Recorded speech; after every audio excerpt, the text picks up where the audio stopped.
নমস্কার বন্ধুরা, অনুভার রান্নাঘরে সবাইকে স্বাগত জানাচ্ছি।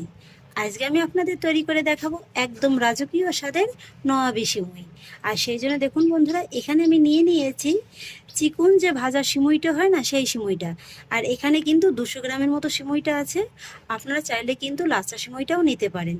এবারে আমি সিমুইটাকে হাত দিয়ে এইভাবে একটু ভেঙে নেব। এইভাবে একটু ভেঙে নিলে কি হবে, সিমুইর যে ডেজার্টটা সেটা কিন্তু দেখতেও ভালো লাগবে আর খাওয়ার সময় কিন্তু খেতেও ভালো লাগবে। আর এইভাবে ভেঙে নেওয়ার ফলে কিন্তু এই কোয়ান্টিটিটা কিন্তু অনেকটাই কমে যাবে। সিমুইটাকে দেখুন বন্ধুরা, আমি কিন্তু খুব সুন্দর করে ভেঙে নিয়েছি। আর এবার আমি ভেঙে নেওয়া সিমুইটাকে একটা সাইডে রেখে দেব। আর এবার বন্ধুরা, সিমুইটা রান্না করার জন্য শুরুতেই গ্যাস ওভেনে একটি কড়াই বসিয়ে দিয়েছি। তার মধ্যে দিয়ে দেবো 4 টেবিল চামচের মতো ঘি। এখানে কিন্তু এই ডেজার্টটা তৈরি করতে অবশ্যই ঘিয়ের প্রয়োজন হবে। আপনারা কিন্তু কোনোভাবেই সাদা তেলটা ইউজ করতে যাবেন না। আর এবার যখন ঘিটা একটু ভালোভাবে গরম হয়ে যাবে, তখন গ্যাসের ফ্লেমটাকে একেবারে লোতে রেখে আমি এর ভিতরে অ্যাড করব 4টি ছোট এলাচ। এলাচগুলোকে এইভাবে একটু মুখটাকে ফাটিয়ে নেব। আর তারপরে অ্যাড করব 2 টুকরো দারচিনি। এবার আমি এলাচ আর দারচিনিটাকে একটু হালকা করে ভেজে নেব। এলাচ আর দারচিনিটাকে আমি খুব সুন্দর করে ভেজে নিয়েছি, সুন্দর একটা মিষ্টি গন্ধও বেরিয়ে গেছে। ঠিক এই পর্যায়ে আমি এর ভিতরে অ্যাড করব সিমুইটা। লো ফ্লেমে সিমুইটাকে একটু ভালোভাবে ভেজে নেব। 2-3 মিনিট সিমুইটাকে এইভাবে একটু ভেজে নেওয়ার পরে আমি এর ভিতরে অ্যাড করব 1/3 কাপেরও একটু কম চিনি। তবে চিনিটা কিন্তু আপনারা আপনাদের স্বাদ অনুযায়ী কম বেশি করে দিতে পারেন। এবার চিনিটাকেও সিমুর সঙ্গে খুব ভালোভাবে মিশিয়ে নেব। আর তারপরেও আবারও কিন্তু 2 থেকে 3 মিনিটের মতো এইভাবে একটু খুব ভালোভাবে ভেজে নিতে হবে।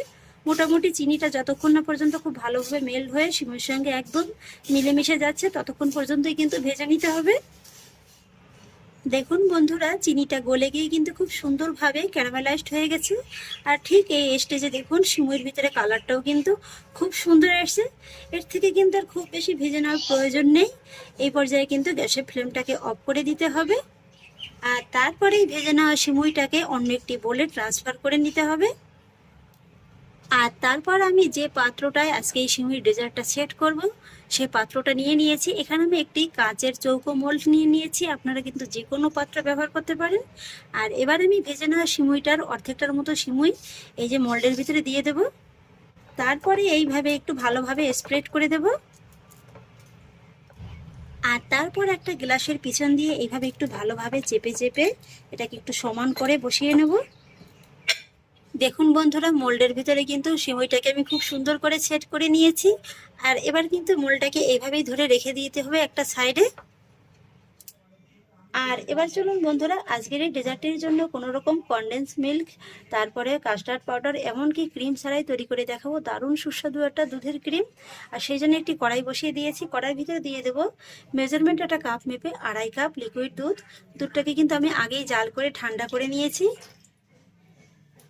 আর তার মধ্যে দিয়ে দেবো 1/3 কাপের একটু কম চিনি। আর এবার দিয়ে দেবো 1/3 কাপ কর্নফ্লাওয়ার। আমি যে মেজারমেন্ট মাপগুলো দেখিয়ে দিলাম, এইভাবেই অবশ্যই তৈরি করবেন, তাহলে দেখবেন যে ক্রিমটা একদম পারফেক্টভাবে তৈরি হয়েছে। আমি কিন্তু বন্ধুরা এখনো পর্যন্ত গ্যাসের ফ্লেমটাকে অন করিনি। এই গ্যাসের ফ্লেমটাকে অফ অবস্থাতেই কিন্তু এগুলো খুব ভালোভাবে মিশিয়ে নিতে হবে। আর এবার গ্যাসের ফ্লেমটাকে অন করে এইভাবে অনবরত নেড়েচেড়ে কিন্তু দুধের ক্রিমটাকে তৈরি করে নিতে হবে। এই সময় কিন্তু নাড়ানোটা একদমই বন্ধ রাখা যাবে না, তাহলে কিন্তু আবার নিচে ধরে যাবে। আর নাড়াতে নাড়াতে একটা পর্যায়ে দেখতে পাবেন যেটা খুব সহজেই একদম ঘন হয়ে আসছে। ঠিক এই পর্যায়ে এর ভিতরে অ্যাড করতে হবে সামান্য একটু ভ্যানিলা এসেন্স। ভালোভাবে মিশিয়ে নিতে হবে। আপনারা নিশ্চয়ই দেখতে পেয়েছেন যে এটা মেশাতে মেশাতেই কতটা ঘন হয়ে গেছে। আর ঠিক এই পর্যায়ে কিন্তু আরেকটু সময় নিয়ে এটাকে একটু ফুটিয়ে নিতে হবে। মোটামুটি যতক্ষণ না পর্যন্ত চারিপাশ দিয়ে একটু টকবক করে ফুটে উঠছে, ততক্ষণ পর্যন্ত কিন্তু এটাকে একটু ফুটিয়ে নিতে হবে। আর এই সময় কিন্তু গ্যাসের ফ্লেমটাকে অবশ্যই লোতে রাখতে হবে।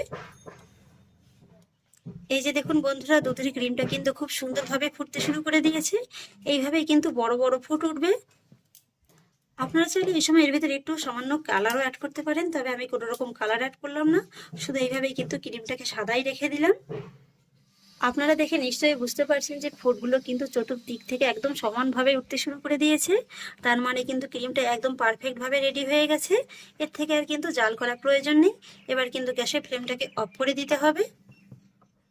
তারপর গরম গরম এই দুধের মালাইটাকে কিন্তু এইভাবে এই যে মোলটার ভিতরে আমি সিমইটাকে সেট করে রেখেছিলাম তার মধ্যে ঢেলে দিতে হবে। তারপর এইভাবে একটু হালকা হাতে ট্যাপ করে নিতে হবে যাতে করে এটা সব দিকে সমানভাবে ছড়িয়ে যায়। আর তারপরে ক্রিমটাকে যখন ভালোভাবে সেট করা হয়ে যাবে তখনই কিন্তু আবার উপর থেকে ছড়িয়ে দিতে হবে এই যে ভেজে রাখা সিমইটা। বন্ধুরা, আমি এই সিমই ভাজার সময় যে দারচিনি আর এলাচটা দিয়েছিলাম ওটা কিন্তু তুলে ফেলে দিয়েছি। আর পুরো সিমইটুকু যখন এইভাবে ছড়িয়ে দেওয়া হবে তখন কিন্তু আবারও একটু এইভাবে আলতো হাতে চেপে চেপে সেট করে বসিয়ে দিতে হবে। ব্যাস বন্ধুরা, সিমইটাকে কিন্তু আমি খুব সুন্দর করে বসিয়ে নিয়েছি। আর এখনই দেখুন বন্ধুরা, এর লেয়ারটা কত সুন্দরভাবে বোঝা যাচ্ছে। এই যে দেখুন।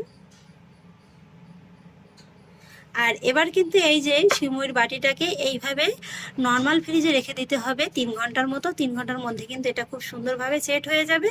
তাহলে ফিরে আসি 3 ঘন্টা বাদে। ফিরে এলাম 3 ঘন্টা বাদে। এই যে দেখুন বন্ধুরা, ডেজার্টটা কিন্তু এই 3 ঘন্টার মধ্যে খুব সুন্দরভাবে সেট হয়ে গেছে। আর লেয়ারটা দেখুন। আর এই গরমে না এরকম ঠান্ডা ঠান্ডা ডেজার্টে কিন্তু খেতে খুব ভালো লাগে। এবার আমি ডেজার্টটাকে একটু সামান্য ড্রাই ফ্রুটস দিয়ে একটু পরিবেশন করে নেব। নামে নবাবে সিমই, কাজে যদি একটু রাজকীয় ভাব না থাকে তাহলে কি করে হয়। তাই আমি এইভাবে নানান রকমের বাদাম দিয়ে একটু এই ডেজার্টটাকে পরিবেশন করে নিচ্ছি। দিয়ে দিচ্ছি সামান্য একটু কিশমিশ। একটুখানি সাজিয়ে নেওয়ার পরে এবার আপনাদের একটু কেটে দেখিয়ে দিচ্ছি। আপনারা দেখে নিশ্চয়ই বুঝতে পারবেন যে এটা কতটা লোভনীয় হয়েছে।